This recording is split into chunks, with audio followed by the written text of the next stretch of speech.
बहू रेडी नहीं लगाएगी, 5 स्टार खोलेगी।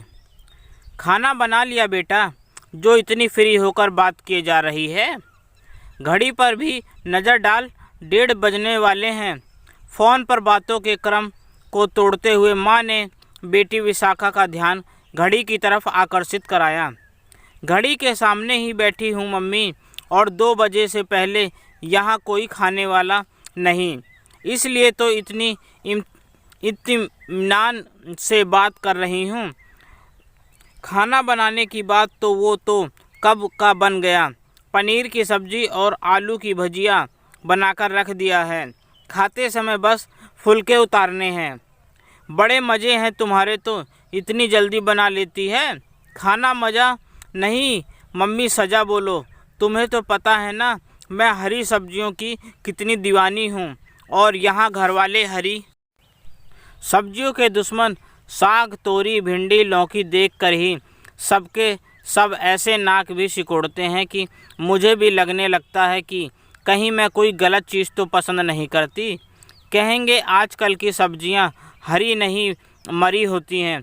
बताओ, किसी चीज़ के बारे में कोई ऐसा बोल दे तो अंदर जाएगी वो चीज़। इन लोगों को तो बस पनीर, राजमा, छोले, कभी दाल और आलू के अलावा कुछ भाता ही नहीं। तभी तो सब आलू जैसे ही हैं। माँ उधर से मजाक के स्वर में बोली, तुम्हें हंसी आती है मम्मी? मुझसे पूछो क्या बीतती है मुझ पर। पहले तो अपने लिए कोई ना कोई हरी सब्जी बना भी लेती थी, पर सब ऐसे देखते मुझे और मेरी सब्जी को मानो मैं एलियन हूँ और अलग ढंग का खाना खा रही हूँ।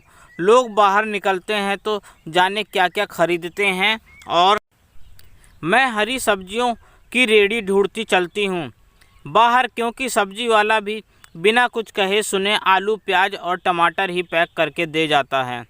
हमारे घर पर उसे एक दिन मैंने पूछा, भैया आप हरी सब्जियां नहीं रखते क्या? मैडम जी, हरी सब्जियां तो यहाँ कोई खाता ही नहीं, तो लाकर क्या फ़ायदा? बताओ मम्मी, एक सब्जी वालों को भी हमारे घर का मेनू पता है कि हमारे ब्रेकफास्ट, लंच और डिनर में हरी सब्जियों की कोई जगह नहीं है। पर बेटा, तुम्हें उन्हें समझाना तो चाहिए ना कि हरी सब्जियां कितनी अच्छी होती हैं स्वास्थ्य के लिए। माँ ने बताया, मम्मी मेरे घर वाले ज़्यादा जानकार और पढ़े लिखे हैं, यही उनकी प्रॉब्लम है। कहेंगे हरी सब्जियां, अब हरी सब्जियां रही कहाँ, वो तो जहर बन चुकी हैं। उन्हें इतना खाद और कीटनाशक देकर उपजाया जाता है, तो वैसी चीज़ खाकर स्वाद और स्वास्थ्य दोनों का नशा करने से क्या फ़ायदा। अब तुम ही बताओ कैसे समझाऊं उन्हें। अब किसान बनकर उनके लिए बिना कीटनाशक और खाद की सब्जियां तो नहीं उपजाने लगूंगी ना। हाँ, बात तो सही है तेरी। जब अगला सिर्फ खामियां ढूंढेगा तो उसे वही नज़र आएगी ना। चल कोई नहीं, जब आएगी ना यहाँ 6 महीने की हरी सब्जियां खिलाकर भेजूंगी तुझे। चल, तेरे पप्पा दुकान से आते होंगे, मैं जल्दी से खाना बना लूँ, कहकर मम्मी ने फ़ोन रख दिया। इधर फ़ोन रखने के बाद विशाखा भी खाने के लिए फुलके सेकने किचन में घुस गई। पर जाने क्यों सब्जी उपजाने वाला ख्याल उसके दिमाग से जा नहीं रहा था। 6 महीने होने को आए शादी के, काम तो ज़्यादा सुबह और शाम में ही होता है, तो दिन भर घर में पड़ी पड़ी बोर होती रहती है। अच्छा, कह रहे थे जिम ज्वाइन कर लो, किट्टी ज्वाइन कर लो, या फिर कोई नौकरी वोकरी करनी है तो वही कर लो। फिर जिम कैसी जैसी चीज़ों में उसका तो कोई इंटरेस्ट ही नहीं। नौकरी वो अभी करना चाहती नहीं, तो आखिर क्या करे। ये बात उसके दिमाग में बुरी तरह घूम रही थी। इन दिनों अक्षय मैं सोच रही थी कि अपने घर पर ऑर्गेनिक सब्जी उगाऊं। क्या शाम को उसके दिलो दिमाग में दिन भर चली बात जुबा पर आ ही गई। पहले तो सुनते ही ज़ोर ज़ोर से हंसने लगा अक्षय। बीसू, बहुत बढ़िया जोक मारा है तुमने, रियली। अक्षय ने चुटकुला नहीं था, मैं सीरियस हूँ, बहुत सीरियस। अच्छा सीरियस हो? ये आगे जो 6 बाय 10 की हमारी बड़ी सी ज़मीन है उस पर हल चलाओगी? क्या तुम कहकर फिर जोर से फिफिया उठा। अक्षय, वो आप मुझ पर छोड़ दो कि मैं क्या करूँगी और कैसे करूँगी। कहते हैं जहाँ चाहा वहाँ राह। बस जब कहूँ तो मेरी थोड़ी बहुत हेल्प करवा देना प्लीज़। कर दूँगा, पर देखो मुझे नहीं लगता कि ये सही आइडिया है, सीरियसली।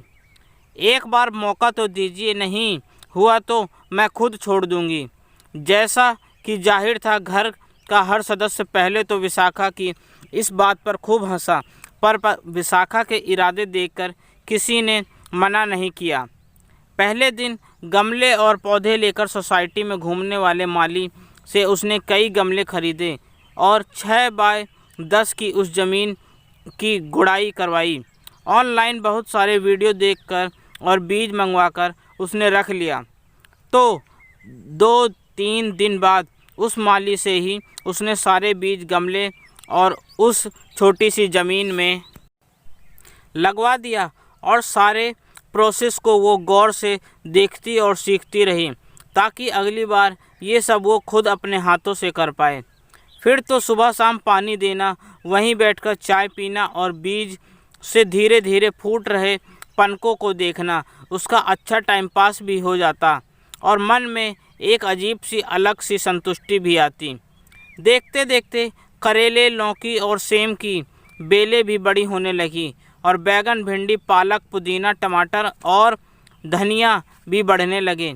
एक दिन उन्हीं धनिया की पत्ती में घर की ही टमाटर को भूनकर मिलाकर उसने चटनी बनाई। सबने उस चटनी को चट खारे लेकर खाया तो विशाखा का आत्मविश्वास और बढ़ गया। थोड़े ही दिनों बाद राजमा, पनीर, छोले, दाल और कढ़ी के साथ सबकी थाली में घर की उपजी एक हरी सब्जी भी जगह बनाने लगी। अब एक तो सामने उपजी हुई हरी सब्जी और ताज़ा होने की वजह से उसका एक अलग सा स्वाद, भला क्यों नहीं खाते सब। विशाखा को काम का काम भी मिल गया था और एक तो हरी सब्जियों की शौकीन वो पहले से थी, उस पर से अपने हाथों उपजाई और बनाई सब्जी, उसकी तो खुशी की कोई सीमा ही नहीं थी। मान गया मैडम, आपको अपने इतनी सी ज़मीन को एक खेत में तब्दील कर दिया और उससे ये ऑर्गेनिक सब्जियां उगाकर हमारे स्वाद और स्वास्थ्य का भी ध्यान रखा। बहुत बड़ी उपलब्धि है ये। एक दिन अक्षय ने परिवार वालों के सामने डिनर के वक्त किचन गार्डन में उगाई भिंडी की सब्जी का लुत्फ़ उठाते हुए कह दिया, स्वाद और स्वास्थ्य ही नहीं, 5 स्टार के मज़े दे रही हूँ आप लोगों को। आपने सुना है ना, 5 स्टार में कहते हैं ना कि हम फार्म टू प्लेट सर्व करते हैं, तो घर बैठे 5 स्टार का आनंद पा रहे हैं आप लोग। विशाखा ने भी हंसी करते हुए कहा। मजाक एक तरफ, लेकिन हाँ, तुम्हारे ये कदम सच में सराहनीय है बहू। हमारी तरह कई परिवार हैं जो ये सोच रखते हैं कि हरी सब्जियां के आजकल फ़ायदे कम, नुकसान ज़्यादा हैं। ज़रूरत से ज़्यादा खाद, कीटनाशक और सुई का प्रयोग कर उन्हें बाज़ार में लाया जाता है।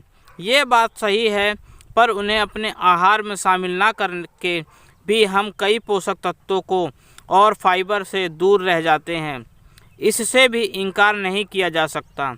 जब हर इंसान के पास एक छोटी मोटी बालकनी, छत या छोटा सा गार्डन तो होता ही है, अगर उसके पीछे थोड़ी सी मेहनत करके उसमें हम अपने परिवार के लायक सब्जियां उगा लें तो इससे अच्छी बात क्या हो सकती है। तुम्हारी तरह सांस भी बोल पड़ी। मुझे भी सीख मिली है मम्मी जी। पहले मुझे कैसी भी हरी सब्जी हो चल जाती थी, पर अब खुद की उपजाई सब्जियों के स्वाद से एहसास होता है कि पहले तो मैं सिर्फ हरी सब्जियां खाती थी, पर ये तो अमृत ही है, स्वाद के लिए भी और सेहत के लिए भी। सुनो ना, मैं क्या कह रहा था, एक रेहड़ी ला दूं क्या? ज़्यादा सब्जियां हो जाएंगी तो ऑफिस के बाद दोनों मिलकर सोसाइटी में बेच आएंगे। ऑर्गेनिक होने के कारण 4 गुना दाम मिलेगा। अक्षय ने फिर चुटकी ली। क्यों, रेहड़ी क्यों खोलना ही होगा तो 5 स्टार ना खोल लेंगे? जैसा बहू ने कहा, फार्म टू प्लेट वाला फार्मूला। सास ने भी परिहास किया। विशाखा खुश होकर अपने किचन गार्डन की सैर करने चल दी, जो न केवल उसके जीभ को बल्कि मन की संतुष्टि को भी अलग लेवल पर ले गई थी और घर वालों को भी हरी सब्जियों की महत्ता का एहसास दिला गई थी। आपको मेरी एक नई कहानी कैसी लगी कमेंट करके ज़रूर बताइएगा और मुझे सब्सक्राइब भी करें। आपका अपना दोस्त। धन्यवाद।